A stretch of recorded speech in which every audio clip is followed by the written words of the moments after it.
Good morning, guys. It's is earlier in the morning here in Texas. It's currently 90 degrees outside. No clouds in the sky right now, but sun's not up right now. It's great weather. I wish it would just not get any hotter than this, but it's Texas, and today is supposed to be getting up to 111 degrees. So, yeah, it's gonna be hot. I figured I'd go ahead and get my video knocked out. I had to get up this morning to go take someone to the airport, and went and grabbed some breakfast. But yeah, I always love going to Denny's. I'm not sponsored by them. I just like Denny's. It's good. It's delicious. Anyway, before I jump into the video, which is going to be the next QBQ, give me some love. Interact with the video. Like, share, comment, subscribe. If you know someone that could benefit from these videos, maybe someone that needs a little bit of personal accountability, that would be, share with them. Maybe they need to start asking themselves some better questions, which is what this book is about. Asking better questions. I'm almost at my destination here. I still got a half hour before I got to get to work, and so I got plenty of time to record this video.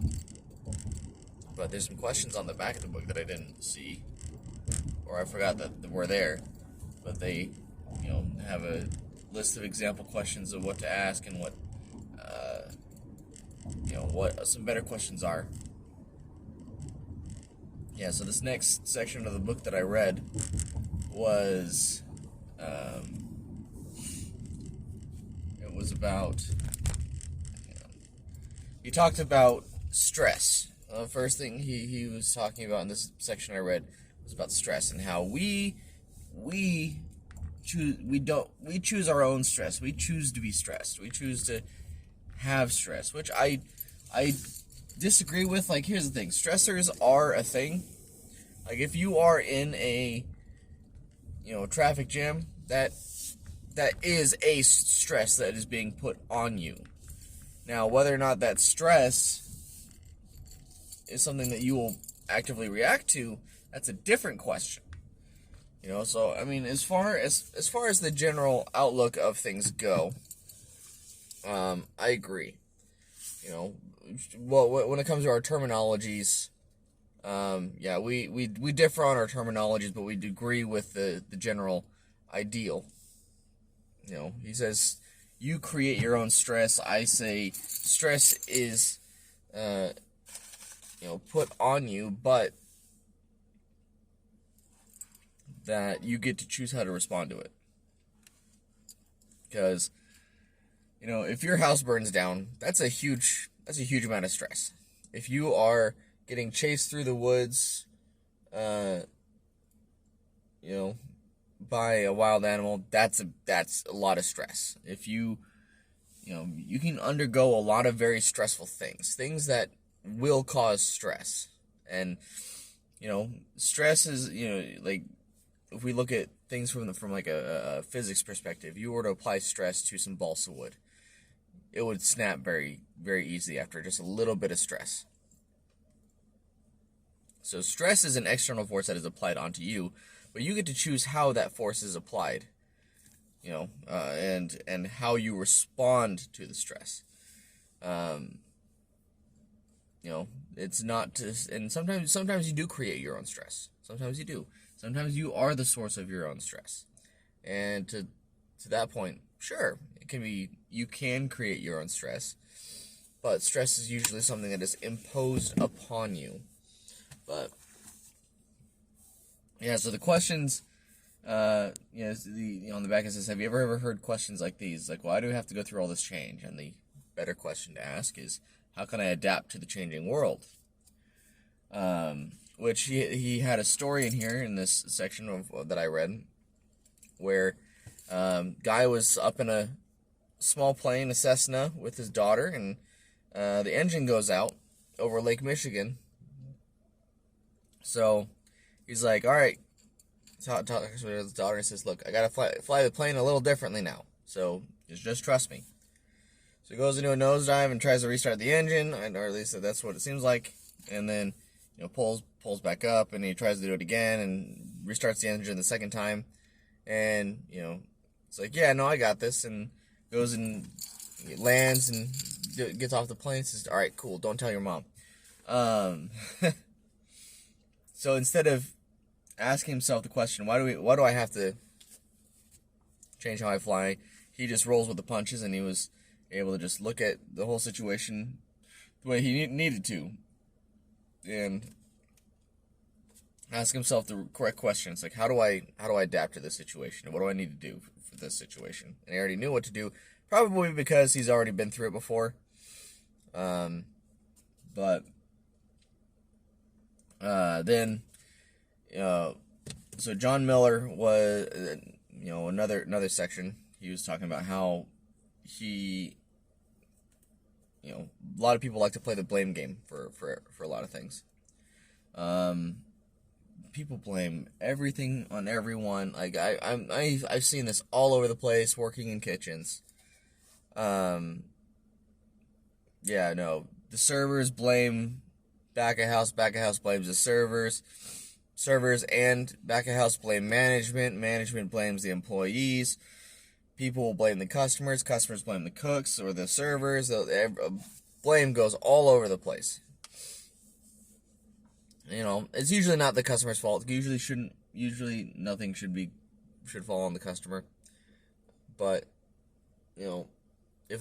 sometimes the customer just orders badly, and while that is their fault, it's usually something miscommunicated by the server, or just not enough information given to the server. Nobody is necessarily blameless, but it's a matter of taking accountability and stopping the blame cycle before it gets going. Sorry. Ugh. I got up really early this morning, and I'm tired, and I'm a little tired, and I'm about to start work. Oh, man. Let's see. Next, he talks about procrastination. And procrastinate. Oh, I missed the story. I almost forgot to tell the story of the blame game. So the blame game, he actually has this really fun picture of, it's the company coat of arms, and it's a guy crossing his arms like this, pointing at other people, and that's usually a company's coat of arms. But he was on his way from a ski resort to an airport, and he was talking to the driver about personal accountability and blame.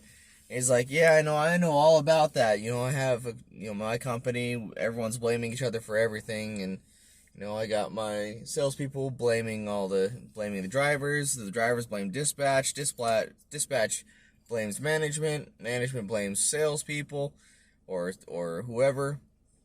And I got a company of 12 people. It's like, well, that doesn't seem like a very healthy practice, but, just goes to show that small companies aren't necessarily exempt from the blame game. But yeah, if at any point someone decides to ask the better question of what can I do better, how can I assist, not who is at fault, not what is a problem, or when is this going to get solved. Those aren't good questions to ask. He was talking about how the question of when, like when you're asking when is this going to happen, tends to breed a certain degree of procrastination. I don't think asking when is necessarily a bad question. It's only when the question itself leads to procrastination. I think that the act of, I think that's an internal dialogue you got to have with yourself. I don't think when is an inherently. I don't think any of the what, where, when, why, and who. I don't think any of those questions are necessarily bad. I just believe that it's what you do with those questions. But usually, the inappropriate questions that you ask start with the what, why, and who. No, not what. It's why, who, and when. But when usually, from what he was talking about, usually breeds a certain degree of procrastination. And he had another story, an example, where he had sold a coffee table that had a little glass top to it, and the guy that bought it didn't want the glass top, so he kept it and he leaned it up against the garage door, or like leaned it up against a trash can or something. And he thought, I'll take care of this later. I'll put it away later. And he goes throughout his whole day and sees it several times. And he's like, I'll take care of it later. I'll take care of it later. I'll take care of it later. And then finally, at the end of the day, he asks his son to take out the trash, which is a little ironic. It's forgetting to do something yourself and then ask someone else to do something, and I don't know. For me, it seems a little ironic. But his son goes out and to go put the trash in the trash can, and there's a huge crash, and there's big old nasty sound of glass shattering, and they go out there. Kid's not hurt, but there's glass all over the place, and he had the thought, well, if this could have gone way more badly than I necessarily wanted it to, and I'm grateful that this didn't go that way. But procrastination can lead to a lot of bad things. So don't put stuff off. Don't do that. Do things with a certain degree of prudence. I think prudence is a virtue. And then one more thought I had before I wrap it up. He was talking about how thinking outside the box is a good thing, but learning how to use the tools that you have within the box is a better thing. Understanding how to make everything work in the box that you're given. Sure, you can think outside the box, but utilizing what you have inside the box is probably going to be your best bet to making everything succeed. Just be efficient with yourself. Figure out what you can do with what you have, and go for it. But anyway, I'll leave it there. I'm gonna keep my videos short for this book. I think after this book, I'm gonna do Grimm's Fairy Tales, just so I can get through that book, because that's a super long book, and it's not the easiest read. Like this book's really easy to read. It's like super short pages. Like I'll show you an example. Like they're big words and short pages. Like it's not a hard read. This isn't a hard read. But anyway, I love you all, and I hope you all have a wonderful day, and I'll talk to you later.